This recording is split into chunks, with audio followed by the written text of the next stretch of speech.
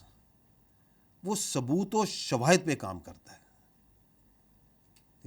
یہ نہیں کہ الزامات پہ کام کرتا ہے, وہ ثبوت و شواہد ہوتے کے اوپر کام کرتا ہے. پہلی بات تو یہ. دوسری بات یہ ہے کہ اس میں اگر کوئی بھی فرد, چاہے وہ کسی بھی عہدے پر ہو, کسی بھی رینک پر ہو, اگر وہ قواعد و ضوابط اور قانون کے باہر جاتا ہے تو فوج کا جو سسٹم ہے سیلف اکاؤنٹیبلٹی کا اور باقی جو ڈسپلن کا سسٹم ہے, یہ اس کو واپس قانون کے قاعدے میں لے کے آتا ہے. اور یہ ابھی آپ دیکھ بھی رہے ہیں, یہ جو کارروائی ہو رہی ہے, this is a exactly what has happened, کہ کوئی باہر گیا تو واپس اسے لے کے آیا. یہ جو اپنا اس پرٹیکولر کیس کے اندر جو اپنی ذاتی حیثیت میں ذاتی فائدے حاصل کرنے کے لیے جو کام کیے گئے, ان کے جو ثبوت اور شواہد ہیں وہ آپ کی جو انکوائری ہے اس کے سامنے ہے. جو ہماری پریس ریلیز تھی اس میں ہم نے آپ کو یہ بھی بتایا تھا کہ ریٹائرڈ آفیسر پہ یہ الزام بھی ہے کہ انہوں نے ذاتی مقاصد کے لیے مخصوص سیاسی عناصر کے اعماء پر قانون کی اور آئینی حدود و حدود سے تجاوز کیا. جو آپ بات کر رہے ہیں, اگر کوئی شخص اپنے ذاتی حیثیت میں اپنے ذاتی فائدے کے لیے کوئی غیر قانونی کام کرتا ہے تو بغیر ثبوت اور شواہد کے اس کو کسی اور شخص سے منسلک کرنا مناسب نہیں ہے. تو یہ جو ایک آن گوئنگ جو ایکٹیویٹی ہے, جو لیفٹیننٹ جنرل ریٹائرڈ فیاض حمید کا جو فل جنرل کورٹ مارشل کا کیس ہے, یہ ایک سب جوڈس میٹر بھی ہے, اس کے اپنے قانونی تقاضے ہوتے ہیں سب جوڈس میٹر کے. تو اس میں جو ضروری تفصیلات سمجھی جائیں گی, آگے بھی جو آئیں گی, وہ وقتاً فوقتاً سے پھر آپ کو آگاہ کیا جائے گا.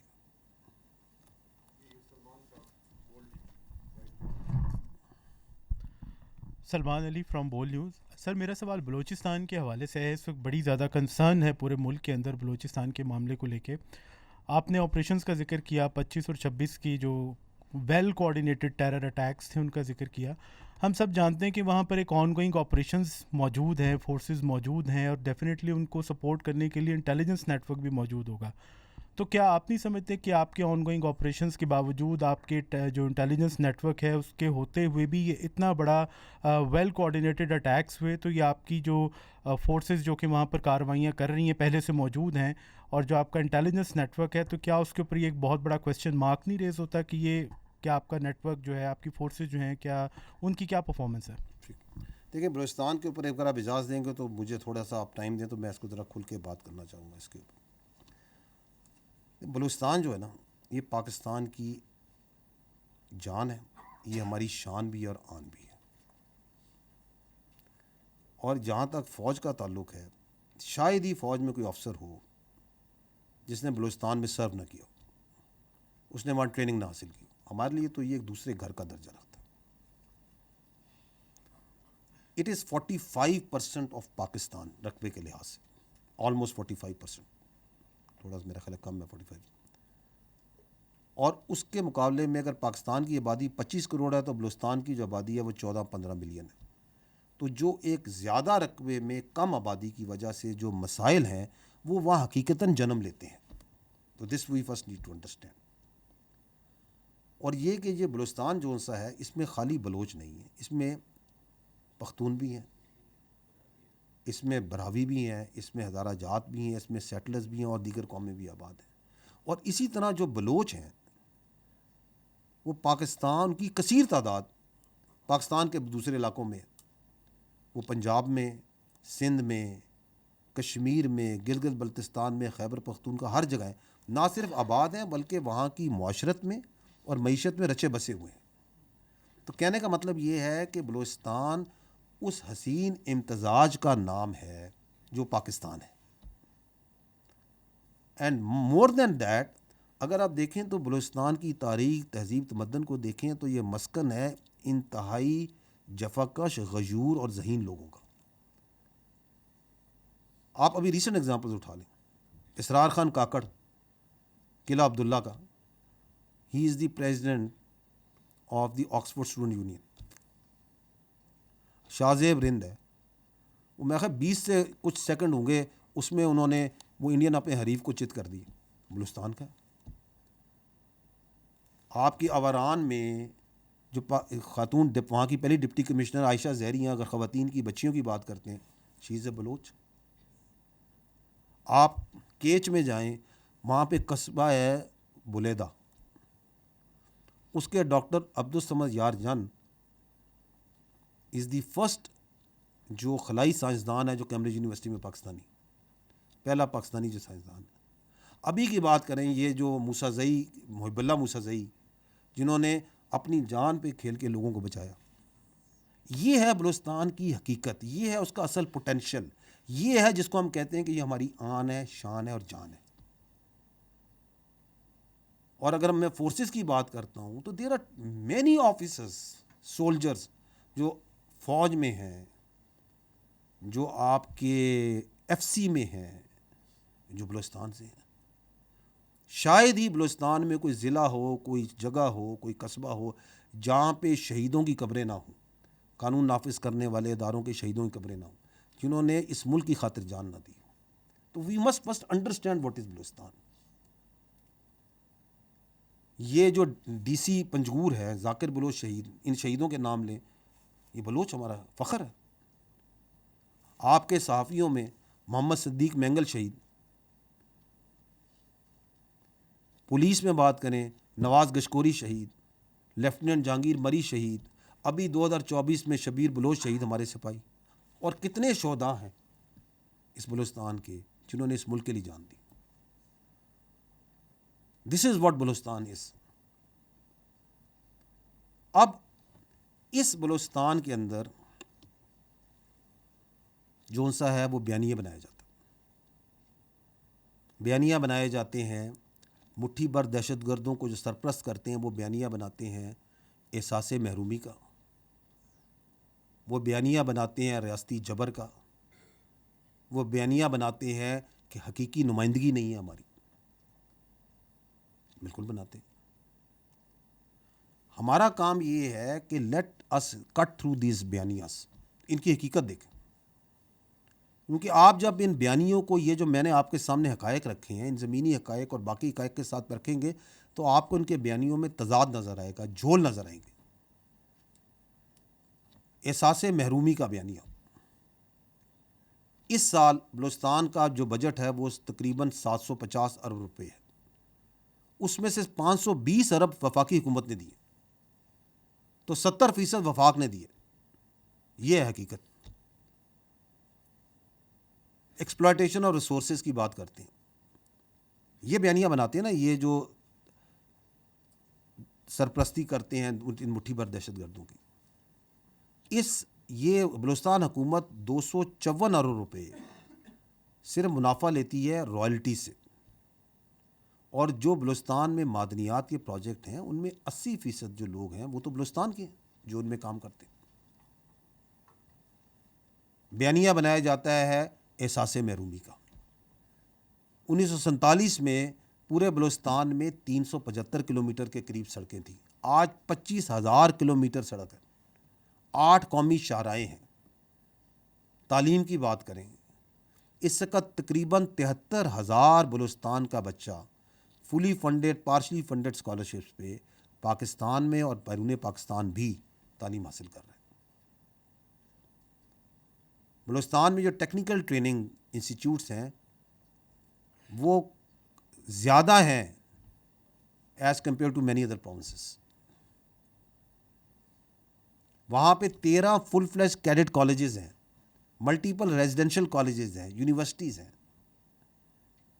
انفراسٹرکچر بڑے پروجیکٹس کی بات کریں تو بلوچستان میں سی پیک ہے، گوادر ایئرپورٹ ہے، آغاز حقوق بلوچستان کے پروجیکٹس، خوشحال بلوچستان کے پروجیکٹس، 100 جو ڈیمز کے پروجیکٹس، سولرائز ٹیوب ویلز، کچھی کینال،